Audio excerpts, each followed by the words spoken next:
ሰላም ሰላም ጤና ይስጥልን ውድ የጋት ሚዲያ ቤተሰቦች እንደያላችሁበት ሀገር የሰዓት አቆጣጠር እንደምን አላችሁ እንደምን ቆያችሁኝ። ዕለተ እሑድ መጋቢት 27 2018 በኢትዮጵያ ዘመን አቆጣጠር አፕሪል 5 2026 በጎርጎሳውያን የዘመን ቀመር የዘመን አቆጣጠር እንደ ቀደም ተከተል የጋት ውሎ አጫጭር መረጃዎች ከዚህ እንደሚከተለው ወደ እናንተ አደርሳለሁ። ሁለት መረጃዎችን ላይክ አድርጉ እይታችን እንዲጨምር ሸር አድርጉ፣ ሐሳብ አስተያየታችሁን አካፍሉ። ሐሳብ አስተያየታችሁን ስታካፍሉ በራሱ ዩቲዩብ ሪከመንድ ያደርጋል ሌሎች። የጋት ሚዲያ ሜምበር ሁኑ። በወር በትንሽ ሳንቲም ከ2 ብር ጀምራችሁ አቅማችሁን የቻለውን ደግፉ። በሱፐር ቻት በሱፐር ታንክስ እየደገፋችሁ ነው። ከምንም በላይ እናንተ ስላላችሁ በጋራ ስላለን ነው ጋት ሚዲያ እየቀጠለ ያለው። ድጋፋችሁ ተጠናክሮ ይቀጥል። እንግዲህ ትናንት ማታ በተለመደው በጋት ሚዲያ ሰዓት የተለመደ አይደለም፣ ኦፍኮርስ ስራ ስለነበረኝ ነው። ኢትዮጵያና ኢራን ከትናንት እስከ ዛሬ በሚል 42 ደቂቃ ኦፍኮርስ የአዲስ ስፖርት ፓርክን ምረቃ ጨምሮ ሰፋ ያለ የግል ምልከታዬን አካፍያችሁ ነበር እና ዛሬ ጠዋት አንድ መረጃ አገኘሁኝ። እንግዲህ ኮኢንሲደንሱ ግጥጥሞሹ ስለገረመኝ ነው። በዛው አጋጣሚ ምንድነው ኢትዮጵያና ኢራን ታሪካዊ ግንኙነት ያላቸው ናቸው። ኢራን የትልቅ ስልጣኔ የፐርሺያ ስልጣኔ ያኔ ልክ እንደ ባቢሎን ማለት ያሁኑ ኢራቅ ማለት ነው። ልክ እንደዛ አክሱም፣ ፐርሺያ፣ ባቢሎን በዚህ በኤፍራጥስና በጤግሮስ ወንዝ ላይ ሆኖ ትልቅ ስልጣኔ የነበራቸው በታሪክም የሚያመሳስላቸው ብዙ ነገር ያለ ነው ከኢትዮጵያ ጋር የለም። እንደው የትናንቱን እንተውና የቅርብ ጊዜ በዚህ በሞደርን በሚባለው ታሪክ ያየን እንደሆነ የኢራን የመጨረሻው ንጉስ ሬዛ ፓህላቪ ኢትዮጵያ ውስጥ ለ6 ተከታታይ ቀን ጉብኝት አድርገዋል። ይሄ የሆነበት ከግንቦት 26 እስከ ሰኔ 2 በጣም በታላቅ ድምቀት ቴምብር በስማቸው ታትሞ ማለት በንጉሳዊ ፕሮቶኮል መድፍ ተተኩሶ ከዛ አዲስ አበባ ቀጥለው ላሊበላን ጎብኝተው ከላሊበላ ደግሞ ወደ አስመራ አድርገው ነው እንግዲህ ወደ ሀገራቸው የሄዱት። እኚህ ታላቅ ንጉስ የነበሩት የሻአ ንጉስ ሬዛ ፓህላቪ የመጨረሻው ንጉስ ማለት ነው። አስቀድመው ደግሞ ቀዳማዊ ኃይለ ሥላሴ መስከረም 1957 ሄደው ቴሄራንን ጎብኝቷል። ያኔ በጣም ታላቅ የደመቀ አቀባበል የተደረገላቸው በጋራ በሚሰሩበት ሁለቱም የንጉሳዊ ስርዓት መንግስታት ናቸው። ስለ ንጉሳዊ ስርዓቱ መጠናከር በሀገሮቻቸው ባለው ግንኙነት የማጠናከር በተለያዩ ጉዳዮች መክረዋል። እንግዲህ እሱ ነው የሚቀጥለው። ከዛ መርሳት የሌለብን ኢራን ራሱ እስራኤል እንደ ሀገር እውቅና ስታገኝ ሁለተኛዋ የሙስሊም ሀገር ሆና ነው እውቅና የሰጠቻት። በተለያየ መንገድ ደግፋታለች። ወደ ኢትዮጵያ እንመለስና እንግዲህ ምን ብያችኋለሁ? ለምሳሌ ኤርትራ በፌዴሬሽን መዋሃድ አለባት የሚል ሪዞሉሽን ውሳኔ 395 ሲቀርብ እውቅና ራሷ መደገፍ ብቻም አይደለም። አዎ የስ ይገባል። የኢትዮጵያ የባህር በር የማግኘት ህጋዊ፣ ተፈጥሯዊ፣ ታሪካዊ፣ ኢኮኖሚያዊ እና ሌሎችም በቀጠናው ላይ ያላት ኢትዮጵያ አስተማማኝ የሆነ የቀይ ባህር ቀጠና እንዲረጋገጥ ኤርትራ ወደ ኢትዮጵያ በፌዴሬሽን መልክ ስትዋሃድ ዩኒት ሆና ነው። በነገራችን ላይ ውሳኔዎች አንዳንድ ሰዎች እንግዲህ አውቀውም ይሁን ሳያውቁም ያ ሌላ ጉዳይ ነው። ኤርትራ እንደ ሀገር አይደለም በፌዴሬሽኑ የተጠቀሰችው። ኤርትራ ሀገርም አልነበረችም፣ በቅኝ ግዛት ነበረች አይደል? ከቅኝ ግዛት ሲወጡ የያዙትን ድንበር ይዘው ነው የሚወጡ ይላል። ለምሳሌ የካይሮ ዲክላሬሽን። ኦኬ፣ በቀኝ ግዛት እኮ ወጥታ ኤርትራ ሀገር አልሆነችም። እንደ ዩኒት ስቴት ለማስባል በጣም ዋጋ ከፍለዋል የኢትዮጵያ ጠላቶች በወቅቱ። ግን ዩኒት ሆና ከዛ በኋላ ድንበሯ ይሄ ነው ብለህ የቀደመውን የጣሊያን ዘመን ልትወስድ አትችልም። አንደኛ ነገር በፌዴሬሽን ተዋህደዋል። ፌዴሬሽኑን በህጋዊ ውሳኔ ነው የፈረሰው። ወይል ፈረሰሽ፣ ተዋህደች፣ ዩኒተሪ ስቴት ሆነች፣ የኢትዮጵያ አንድ አካል ሆነች። ከዛ ቀጥሎ ምን ጉዳይ ይመጣል? የመጨረሻ ድንበርህን ይዘህ ነው የምትወጣም እንኳን የሚል ከሆነ እሺ ብለን አክሴፕት እናድርግና አሰብ ድሬዳዋ መጨረሻ ደርግ ያወጣው የራስ ገዝ አስተዳደር ነው የነበረው። ኤንዌይስ ወደዛ ከመሄዴ በፊት ጠቅለል ባለመልኩ ኢራን ኤርትራ በፌዴሬሽን እንድትዋሃድ ሪዞሉሽን 395ን የስ ብለው ከደገፉ ሀገራት መካከል ነች። እንግዲህ በዚህ ውስጥ አፍጋኒስታን፣ አርጀንቲና፣ አውስትራሊያ፣ ቤልጅየም፣ ቦሊቪያ፣ ብራዚል፣ በርማ፣ ካናዳ፣ ቺሊ፣ ቻይና፣ ኮሎምቢያ፣ ኮስታሪካ፣ ዴንማርክ፣ ኢኳዶር፣ ኢጅፕት፣ ግብፅ ራሱ የስብላለች።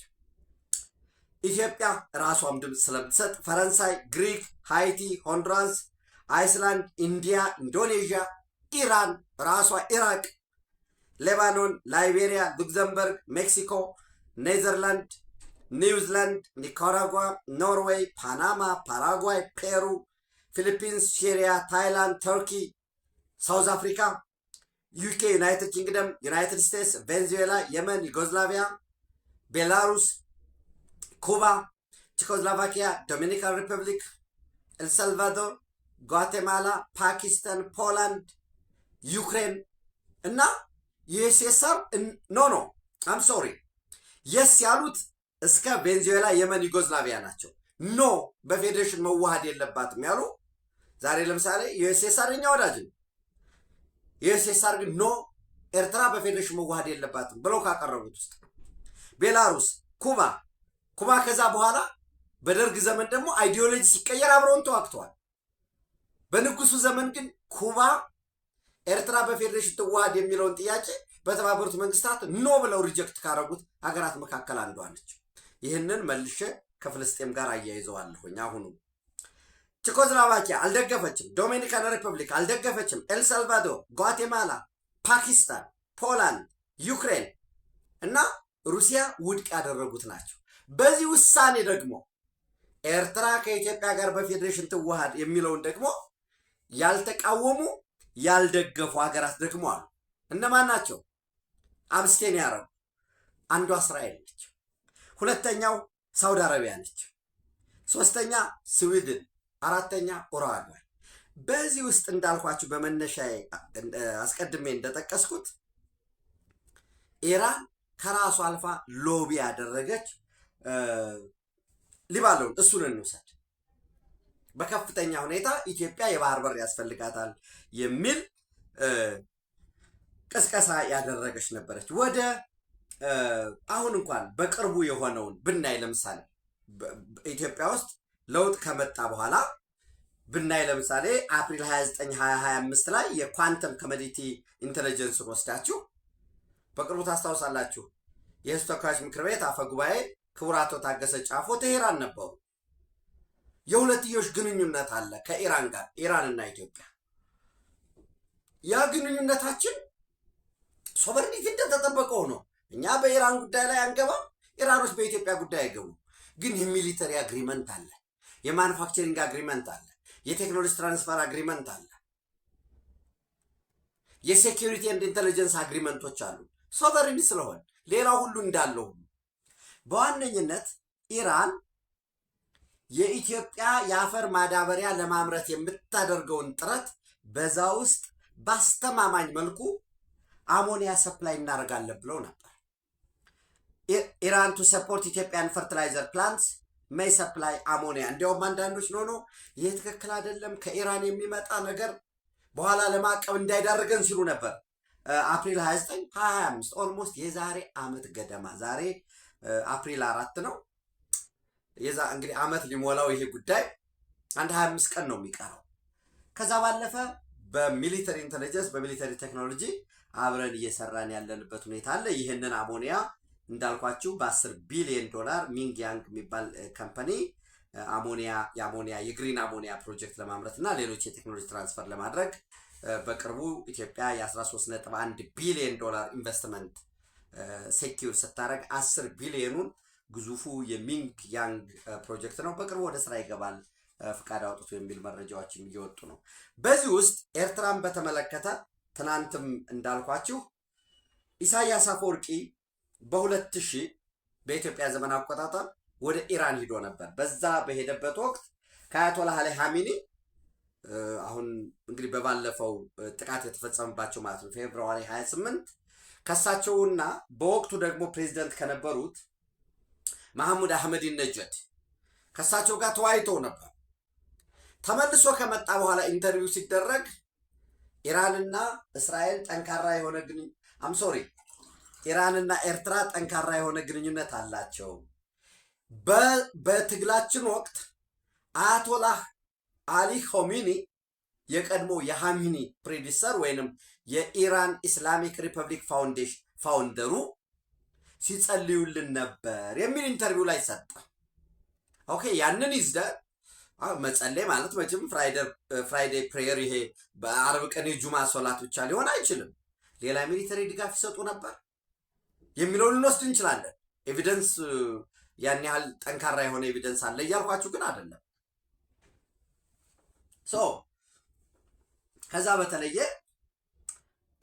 ጠንካራ የሆነ ግንኙነት ያላቸው ሀገሮች ነች ኢትዮጵያና ኢራን። እዚህ ላይ አንዳንዶቹ ኢትዮጵያ ያወገዘችው ኢራንን አድርገው የሚስሩ ሰዎች አሉ። መሰሪዎች ሆን ብለው ነው የሚሰሩት። ሌላው ግን ዝም ብሎ ኢትዮጵያ ኢራንን አወገዘች፣ እንደዛ አይደለም። ኢትዮጵያ ያወገዘችው በጂሲሲ በገልፍ ኮኦፕሬሽን ካውንስል አባል ሀገራት ወይንም በሳውዲ አረቢያ፣ በዩናይትድ አረብ ኤሚሬት፣ በኳታር፣ በኦማን፣ በሌሎች ሀገራት ዋይ ነው ኢንክሉዲንግ በቱርክ ላይ የምታደርገውን ጥቃት እንጂ ኢራን ሉዓላዊነቷ ተጥሷል። እስራኤልና አሜሪካ ጦርነት ከፍተውባታል፣ ጥቃት ፈጽመውባታል። ለዛ የምትሰጠው ምላሽ አላወገዘችም፣ ልታወግዝም አትችልም። ኢራንን ያላወገዘ ሀገር አለ እንዴ? ግብፅ አውግዟል፣ ሶማሊያ አውግዛለች፣ ጅቡቲ አውግዟል። እኔ አሁን ደቡብ አፍሪካ አውግዟል። እስቲ ያላወገዘ ሀገር ይጠቀስ። ፈረንሳይ በሉት እንግሊዝ በሉት ያወገዙ ምንድን ነው? ሳውዲ አረቢያም ይሁን ኳታር፣ ባህሬን፣ ኦማን ሁሉም ሀገራት የአየር ክልላችንን እንዳትጠቀሙ ብለው ዘግተዋል። ከኛም ሚሊተሪ ቤዝ የሚነሳ ጥቃት እንዳይፈጸም ብለዋል። ያንን ተከትሎ የአብርሃም ሊንከንም የጀራልድ ፎርድም ቢያንስ ፐብሊክ ፌስ ማለት ነው በሚታወቅ እዛ ላይ ሆኖ ኢንዲያን ኦሽን ሆኖ ነው ጥቃት እየተፈጸመ ያለ። የሌሎችን አየር ማረፊያ ለምሳሌ ዲያጎ ጋርሻን አልተጠቀመችም ወይ አሜሪካ ወይ ሌላ ጉዳይ ሰው ይሄንን ስትል በመሰሪነት ወስደው ኢትዮጵያ ኢራንን አወገዘች ወዘተረፈ። እንደዛ አይደለም። በጎረቤት ሀገራት ላይ የሚደረገውን ጥቃት ነው ያወገዘችው። ይህንን ደግሞ ያላወገዘ አገር የለም። ይህን ተያይዞ በተመሳሳይ አንዳንድ ወዳጆች ኢትዮጵያ ፍልስጤም በእስራኤል ኦኮፓይድ የሆኑ ቴሪቶሪዎች ላይ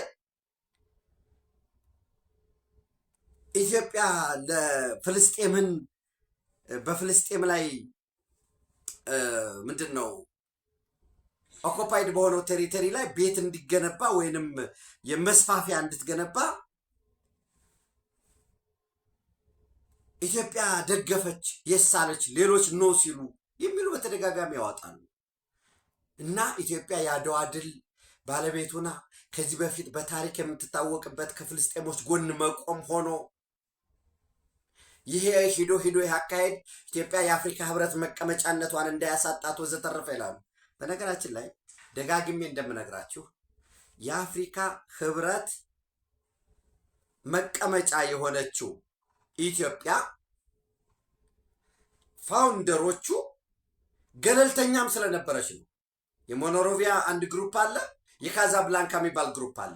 እሱን አስማምታ ከተለያየ ጽንፍ ያሉትን አስማምታ ወደ አንድ በማምጣቷ በወቅቱ የአፍሪካ ህብረት የመመስረት አንዱ ዓላማ በቀኝ ግዛት ውስጥ ያሉ ሀገራትን ነፃ ለማውጣት የጸረ ቀኝ ግዛቱን ትግል ለመደገፍ ነው። ዋቴቨር በቃ ኢትዮጵያ የአፍሪካ ህብረት መቀመጫ ሆናለች። ከዛ ከሆነ በኋላ እንዲያው ሰኞ ጠዋት ይነሳ ተብሎ እንዲያው በአንዱ ምን ብሎ ጻፈ? ወደ ሩዋንዳና ወደ ደቡብ አፍሪካ እንዳሄድ ያሰጋል ይላል። እንዳልኳቸው ይሄ ዝም ብሎ የአፍሪካ ህብረት እዚህ ስለሆነ ኢትዮጵያ የቀይ ባህር ጥያቄ ስታነሳ የአፍሪካ ህብረት ሊነሳ ይችላል። ኢትዮጵያ የሆነ ነገር ስትል እንደዛ የሚባል ነገር የለም። የአፍሪካ ህብረት እዚህ ያለው የሚያገኘው ኢንቨስትመንት አለው። በኢንፍራስትራክቸር ኮኔክት የሚያደርገው ከዓለም ሁሉ የኢትዮጵያ አየር መንገድ አለ። እሱ የኢትዮጵያ አየር መንገድ አልተጠቀመም ወይ? ተጠቅሟል። የኢትዮጵያ አየር መንገድ መኖሩስ የአፍሪካ ህብረትን አልጠቀመውም ወይ? እሱ ሁሉ መታየት መቻል አለበት። ከዛ ውጭ ግን ዝም ብሎ የአፍሪካ ህብረት የሚባለው የሆነ አንድ በግሪክ ሚቶሎጂ አለ። ድንጋይ ይገፋል ተፈርዶበት፣ ወደ ላይ ይገፋና ተራራው ጫፍ ላይ ሲደርስ እንደገና ድንጋይ ያንሸራትተውና ወደታች ይመጣል። ስንገፋው የምንኖረው ጉዳይ አይደለም። አንድ በሉ። ሁለተኛ ለሀገራት የምትሰጠው ድጋፍ ከሞራል ከህሌና ከታሪክ ብቻ አይደለም የሚፈረደው ወይም የሚመዘነው። ለምሳሌ ኢትዮጵያ ለፍልስጤም በግልጽ በፖሊሲዋ ቱ ስቴት ሶሉሽን እንደግፋለሁ ብላለች። አንድ እንውሰድ። በየመድረኩ ለፍልስጤም ተከራክረናል። ፍልስጤም ስለ ኢትዮጵያ ምን አደረገ የሚለው ደግሞ ይታያል። ለምን? ቮት ስለሚያደርግ። ለምሳሌ እኔ ሩቅ አልሄድም ማለት ያኔ ዩቲዩብ አልነበረኝም፣ ፌስቡክ ላይ ጽፌዋለሁ እና ዛሬ ዞር ዞር ስላግኝቸው በጣም ነው የገረመኝ። ምን ይላል? አህራም ኦንላይን ዌድnesday 13 ኖቨምበር 2022 የዛሬ 4 ዓመት ገደማ ፓለስታይን ፕሬዚደንት አርጂስ ባይንዲንግ ዲል ኦን ገርድ ቱ ኢንሹር ጆይንት ኢንተረስት ኢን ዘ ሪጅን እና ፍልስጤም የኢትዮጵያን በተናጠል ውሃ መሙላት ታወግዛለች ነው ያለው ማህሙድ አባስ። Palestinian President Mahmoud Abbas called for reaching a legally binding agreement between Egypt, Sudan, and Ethiopia on the Grand Ethiopian Renaissance Dam in accordance with the UN Security Council's relevant presidential statement in September. ይልና ይሄ ስምምነት ባልተደረሰበት ሁኔታ ኢትዮጵያ ውሃ መሙላት የለባትም ይላል እና የአባይ ወንዝ ከመነሻው እስከ መድረሻው የሱዳንና የግብፅ ንብረት ነው። ለአንብባችን አንዲት ፓራግራፍ ስለሆነች ምን ይላል? The flowing of the Nile water along its course from source to mouth is the Egyptian, Sudanese and Arab national security, Abbas said in speech. በንግግሩ ላይ ፍልስጤም ላይ ነው የተካሄደው።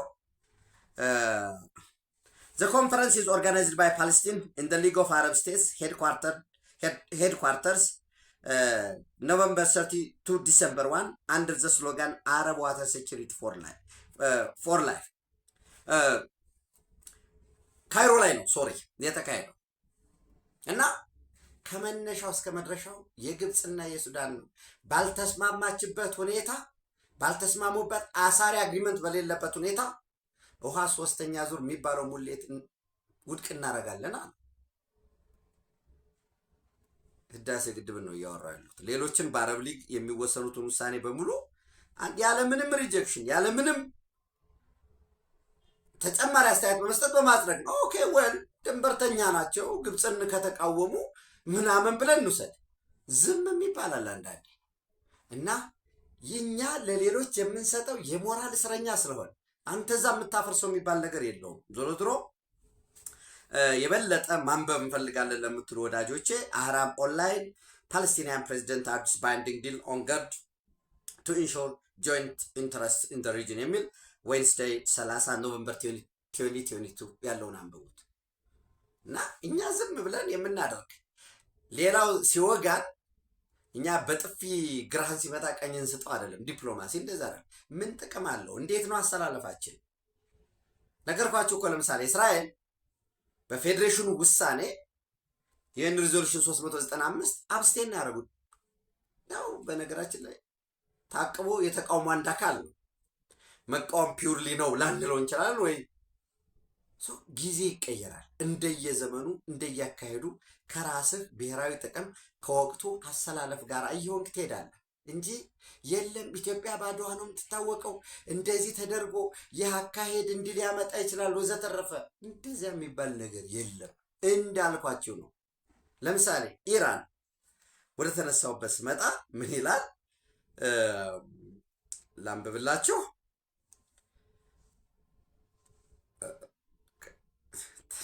የትናንቱን እንድታዩት ፕሊስ ሪከመንድ አድርጋለሁ ጊዜ ካላችሁ። እና አህዱ ቴሌቪዥን ነው ይዞት የወጣው ዘገባውን ዛሬ ጠዋት። ኮኢንሲደንስ ያልኳችሁ ለዛ ነው። የኢትዮጵያን የባህር በር የማግኘት ጥረት ኢራን ትደግፋለች ይላል። መጋቢት 27 ቀን 2018 ዛሬ ማለት ነው። እኛ ትናንት ማታ ነው ወደ እናንተ ያደረስኩት። ኦፍኮርስ በመግቢያ እንደነገርኳችሁ ከተለመደው ሰዓት ውጭ በሆነ ጉዳይ ሳይመች የቀርቶ 5 ሰዓት ከምናምን ነው በኢትዮጵያ ሰዓት የመጣው እና ኢትዮጵያ የባህር በር ለማግኘት የምታደርገው ጥረት ተገቢና የሚደነቅ መሆኑን በኢትዮጵያ የኢራን እስላማዊ ሪፐብሊክ ባለሙሉ ስልጣን አምባሳደር አሊ አክባር ራዛኒ ገለጹ ይላል። አምባሳደሩ ከአህዱ መድረክ ጋር በነበራቸው ልዩ ቆይታ እንደተናገሩት የኢትዮጵያ መንግስት በሰላማዊ መንገድና በድርድር የባህር በር ለማግኘት የሚያደርገው እንቅስቃሴ ለቀጠናው መረጋጋትና ለሀገሪቱ የኢኮኖሚ እድገት ወሳኝ ነው። አምባሳደሩ በሰጡት ማብራሪያ የኢትዮጵያ ወቅታዊ የኢኮኖሚ አቅምና የህዝብ ብዛት የባህር በር መዳረሻ እንዲኖረው የሚጠይቅና የሚመጥን መሆኑን አስረድተዋል። መንግስት ጥያቄውን በሰላማዊ መንገድ ለመፍታት የሚያሳየው ፍላጎት የሚያስመሰግን ተግባር መሆኑን ገልጸው ሂደቱ በድርድርና ለሀገሪቱ ዋስትና በሚሰጥ መልኩ መከናወኑ አስፈላጊ መሆኑን ጠቁመዋል። ይህም ለቀጠናዊ ትብብርና ለኢኮኖሚ ትስስር የላቀ ፋይዳ እንዳለው አመልክተዋል። ኢትዮጵያ የባህር በር ጥያቄዋ በሰላማዊ መንገድ እንዲፈታ የምታደርገው ዲፕሎማሲያዊ ጥረት በቀጠናው ለሚፈለገው ኢኮኖሚ ትስስር አዎንታዊ ሚና እንደሚኖረው ይታመናል።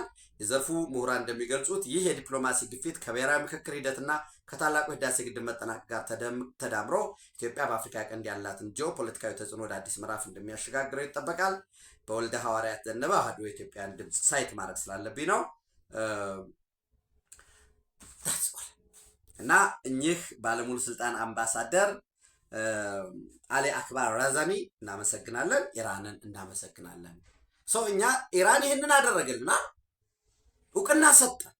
እንደነገርኳችሁ ደጋግሜ የለውጡ መንግስት አንዱ ትልቅ ትሩፋት እደግመዋለሁ። አሁን መንገድ ሊሰራ ይችላል የሆነ ጊዜ ይሁን እንዲህ አይነት ተረስቷል። ያንን ያነሳ ውሾ ነው ያነሳ ውሾ ስለ ቀይ ባህር የተናገረ በሙሉ ስለ ባህር በር የጠየቀ አህዳዊ ትምክተኛ ነፍጠኛ ጨቋኝ ጨፍላቂ እኛ ጦርነት እናውቀዋለን በወሬ አይደለም ሂዱ መንገዱን ጨርቅ ያርግላችሁ ከሚል በፖለቲካ መጽሔቱ አብዮታዊ ዲሞክራሲ ላይ ሚያዝያ 27 በወጣው ላይ ተቃዋሚዎች በጉልበት ወደብ ማስመለስ ይፈልጋሉ ከሚል ማለት አንድ መንግስቱ ነው የሚመራው። እኔ አሁን እየመራሁ ወይ ዝም ልትል ትችላለህ ወይ እንጂ ራሳቸው እኮ ኢሳያስ አፈወርቂ የህወሓት ኢህአዴግን ያህል ኢትዮጵያ የባህር በር እንዳታገኝ አልተከላከሉ። ደግመዋለሁ አይቻልም ተብለው እንጂ ለምሳሌ ያኔ ወደ አስመራ ደርሷል።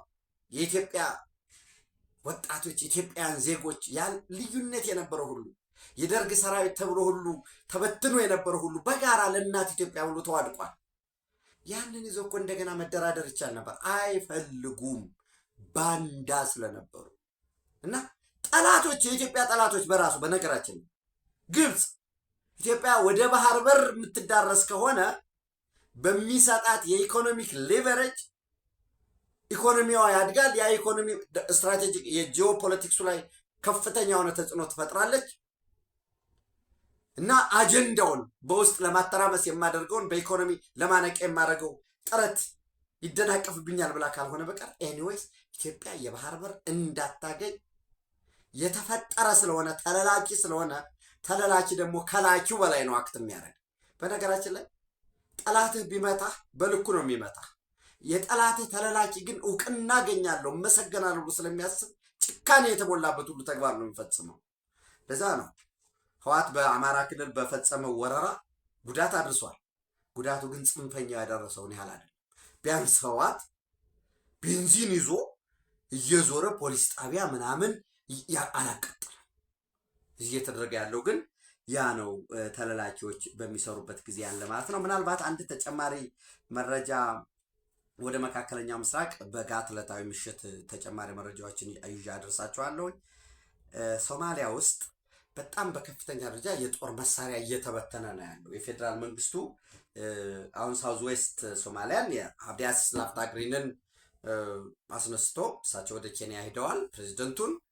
አሁን ወደ ጋልምዱ ግን ይዞ ይህ ማዕከላዊ ሶማሊያ በከፍተኛ ደረጃ የጦር መሳሪያ ከግብፅ የመጣ ከሌላም ፈላልጎ ያመጡት የጦር መሳሪያ እየተበተነ ነው ያለው። ይህ የጦር መሳሪያ የመበተን ኢትዮጵያ ውስጥ ኤክሰስ የሆነ የጦር መሳሪያ ቢበተን ሌሎች የጎረቤቶቻችን ስጋት ይመጣል።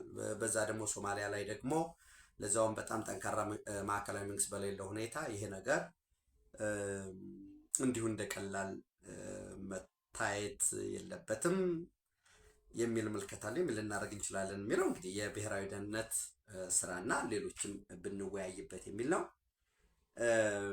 በመካከለኛው ምስራቅ ምናልባት ኢራን በሰነዘረችው ጥቃት የኩዌት የኃይል ማመንጫ የዲሳሊኔሽን ፋሲሊቲ ፕላንቱ የውሃ ማጣሪያቸው ሙሉ ለሙሉ ሊባል በሚችል ደረጃ ከጥቅም ውጭ መሆኑን መረጃዎች እየወጡ ነው። ሌሎች ተጨማሪ መረጃና ማስረጃዎችን አሰባስቤ በጋት ዕለታዊ ወደ እናንተ ደርሳለሁ። በድጋሚ ላሳስባችሁ፣ ላይክ አድርጉ፣ ሸር አድርጉ፣ ሀሳብ አስተያየት አካፍሉ፣ የጋት ሚዲያ ሜምበር ሁኑ። ኢትዮጵያ ለዘላለም ትኖር። ታንኪዩ